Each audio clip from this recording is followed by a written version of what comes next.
walang problema kung di kayo makahanap ng maliit na amperahe na breaker papunta doon sa inyong load. Kasi ito pa lang, ayun na yung amperahe na swak sa kanya, yung 4.4.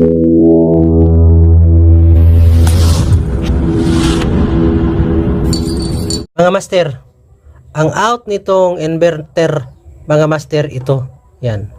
So, ang labas nito mga master dito ay 220 volts. Papunta yan diretso sa ating voltage and current protector. Ito ang protection sa ating inverter mga master para di mag-overload, at protection din ito sa ating mga appliances para sa over voltage din mga master.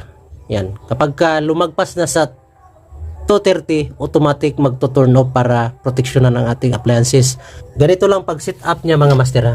Yan. Ito kasi yung manual niya mga master. Yan. Yan. Isa-isahin natin mga master. So pag set nito mga master, long press lang itong kulay pula. Yan. Mapunta ka sa E1. Yan. Ang E1 ay power on delay. So 10 seconds mga master para mag-on, mag-energize, makapag-load ka na sa inyong mga gamit. Yan. Tapos sunod na pindot, ito na yung over voltage protection. So, ayan. Ito, over voltage protection. Yan. Tapos, naset mo yan mga master. Baba at taas lang naman yan. So, ganyan. 230. Sa E3 na naman, ang nakalagay sa manual, over voltage value recovery. So, naset ko siya mga master sa 210. Mag-energize siya uli kapag ka nasa 220 na, 210 na ang kuryente na output niya. Yan, bumalik siya. Long press natin uli. Doon na tayo sa E3. Sa E4 naman mga master, ito yung over voltage recovery delay time. So, ang recovery delay niya rin mga master is 10 seconds. Yan, para hindi siya mabigla. 10 seconds ang nilagay ko. Sa E5, over voltage protection action. So, dapat mabilis ito mga master. So, 5 milliseconds lang ang nilagay ko mga master para sa over voltage kasi delikado. Dapat hindi siya tumagal para hindi masira ang mga gamit natin. Paglampas ng 230 automatic, patay agad siya. Yan. Sana tayo. A6.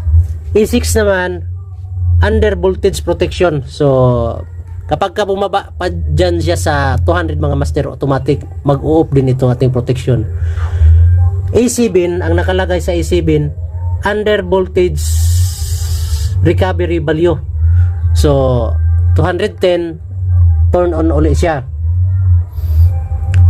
Sa A8 na naman, A8, under voltage recovery delay. Under voltage recovery delay. So, pagka under voltage siya mga master, 10 seconds ang nilagay ko. Sa A9 na naman, A9, under voltage protection action. Yan. 1 second lang talaga ang nilagay ko mga master para hindi na masira ang ating mga gamit. Sa pag under voltage protection, 1 second lang, turn off agad siya. Balik ulit tayo, long press lang. Tapos 18 tayo, 18. Dito tayo sa overcurrent. Yan. Kung ilan ang capacity ng inyong inverter mga master, i-divide nyo lang sa 220. Kasi ito sa akin, continuous output power niya ay 1000 watts. So, divide ko sa 220. 220 kasi ang output nito. So, 1000 divide 220, 4.4 ang nilagay ko mga master. Ayan. Lumagpas tuloy tayo. Long press lang natin ulit. Long press. 18 tayo. 18. Ayan. 18, 4.4 amps. So, kapag ka lumagpas pa dito sa 4.4 na nilagay ko mga master, para hindi na mag-overload, baka gamit lang tayo ng gamit, saksak ng saksak, para di masira ang ating inverter. So, nag-set ako mga master 4.4. So kapag ka lumagpas pa doon sa 4.4, automatic mag-off itong ating protector. So kaya kailangan yung may protector talaga kayo mga master. Yan. Walang problema kung di kayo makahanap ng maliit na amperahe na breaker papunta doon sa inyong load. Kasi ito pa lang, ayun na yung amperahe na swak sa kanya, yung 4.4. Kasi mahirap maghanap ng maliit na amperahe ng breaker. So ito na yun mga master. Yan, balik tayo para yan, 18. Yan, 4.4 amps. Yun yung swak na breaker para sa ating inverter. Sa E11 overcurrent recovery delay.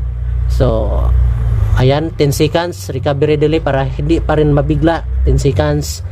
Tapos sa A12 natin, A12 overcurrent protection action. So yun nga rin mga master, para mag-off agad siya, 1 second lang ang nilagay ko. So para hindi magtagal ang overcurrent niya, mag-off agad siya, maproteksyonan ang ating inverter. 1 second lang ang nilagay ko. Yan, pag di na kasi ito mapindot mga master, babalik na siya sa menu. O yung umpisa tayo. A12. Ayun naman yung A12 overcurrent. So A13. So wala na ito mga master. Hayaan nyo na lang yan. Wala na yan. Tapos off. Tapos A15. O end na. Balik na siya sa screen niya. Yan. Ganyan lang pag-set ng overvoltage and current protector mga master. Yan. Kung gusto nyo bumili nito, ilalagay ko ang link nito sa comment section.